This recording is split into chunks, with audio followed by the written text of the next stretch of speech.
merupakan pahlawan wanita yang memperjuangkan pendidikan, tapi bukan dari Jawa Tengah, ada dari Jawa Barat, khususnya di daerah Bandung. Siapakah dia?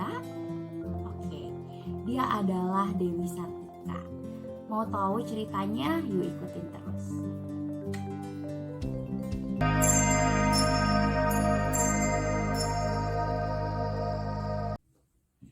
Dewi Sartika lahir pada tanggal 4 Desember 1884 di Cicalengka, Bandung. Ia dilahirkan dari pasangan Raden Rangga Somananggara dan Raden Ayu Raja Permas.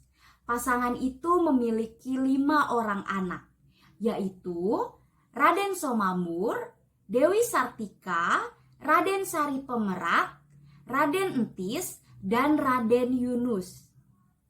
Raden Somananggara merupakan putra dari Raden Demang Surya Praja, seorang hofjaksa atau jaksa kepala di Bandung. Pada tahun 1891, Raden Somananggara dilantik menjadi patih di Bandung. Lalu, ibunya juga merupakan keturunan Sunda yang terpandang, Raden Raja Permas, merupakan putra dari Raden Adipati Wiranatakusuma keempat, seorang Bupati Bandung yang menjabat pada 1846 sampai 1874. Sebagai anak yang lahir dari keluarga priai, Dewi Sartika memiliki privilege khusus untuk mendapatkan pendidikan formal. Ia mengenyam pendidikan di sekolah kelas 1 untuk penduduk non-Eropa, yakni Eerste Class School atau IKS. Sekolah ini kelak menjadi Hollands Indisch School atau HIS. Di sana, Dewi belajar membaca, menulis, serta mempelajari bahasa Belanda. Namun, Dewi tidak sempat menyelesaikan pendidikannya lantaran ayahnya diasingkan di Ternate pada tahun 1893 hingga ayahnya wafat di sana. Harta bendanya pun turut disita. Hal ini dipicu oleh tuduhan terhadap ayahnya terlibat dalam sabotase acara pacuan kuda di Tagalega, Bandung, untuk mencelakai Raden Martanegara selaku bupati yang baru. Setelah itu, kehidupan Dewi Sartika harus bergantung pada pamannya, yaitu Raden Demang Surya Kartahadiningrat, yang merupakan kakak kandung dari ibunya. Ya, Dewi harus tinggal dengan pamannya sejak saat itu. Raden Demang Surya Kartahadiningrat merupakan seorang patih Afdeling Cicalengka.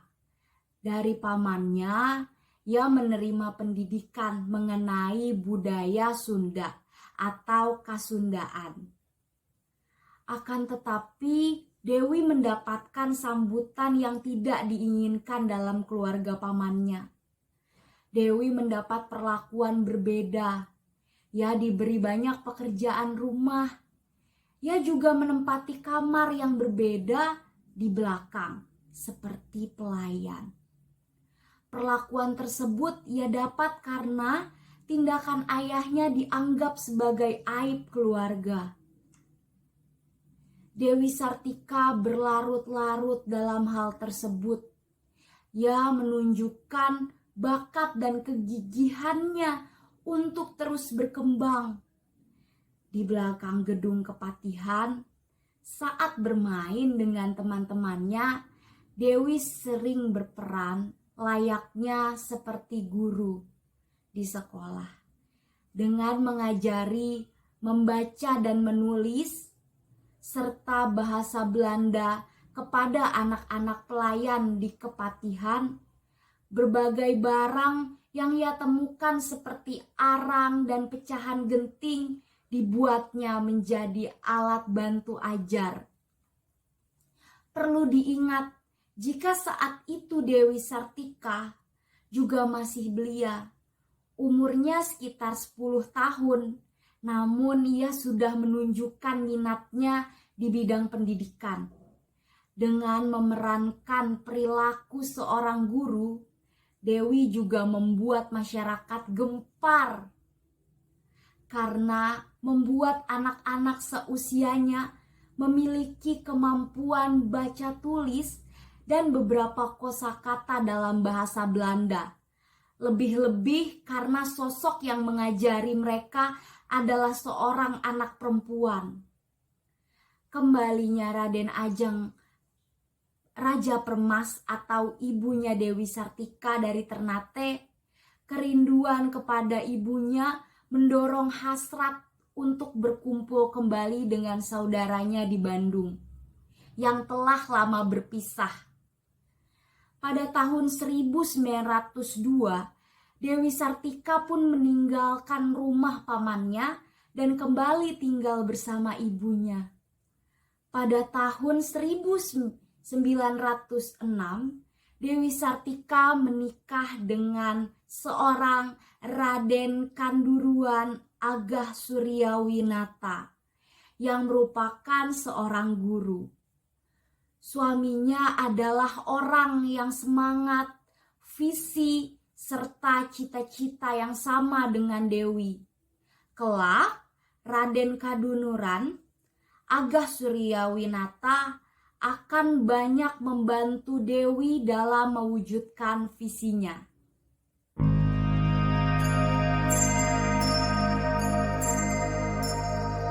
Cita-cita Dewi Sartika dapat dilihat dari karangannya yang berjudul Inlandsche Vrouw atau Wanita Bumi Putra.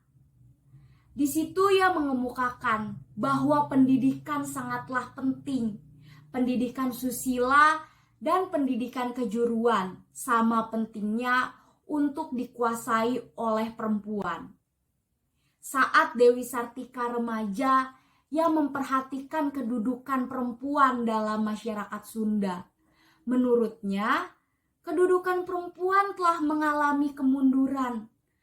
Kala itu, perempuan Sunda dianggap lebih lemah, dikekang dengan perkawinan paksa dan menikah.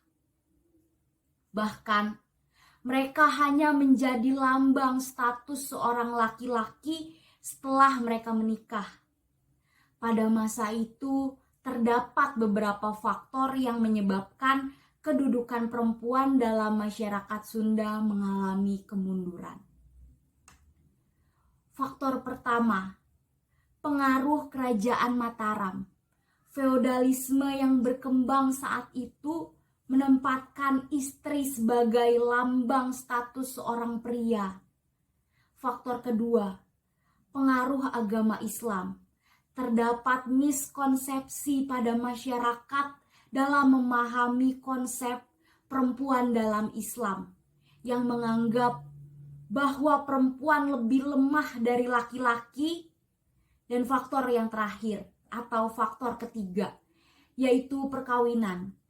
Banyak hal yang memicu terjadinya kawin paksa atau kawin gantung saat perempuan masih kanak-kanak. Perilaku masyarakat pada saat itu seakan menjadi tradisi yang mengekang kaum perempuan. Berangkat dari hal tersebut, Dewi Sartika bertekad untuk melakukan emansipasi perempuan. Emansipasi yang dilakukan mengarah pada peningkatan pemahaman dan kesadaran mengenai hak serta kewajiban masing-masing. Dewi Sartika memikirkan bagaimana agar perempuan di komunitasnya bisa memperoleh ilmu pengetahuan. Muncullah ide untuk mendirikan sekolah khusus perempuan.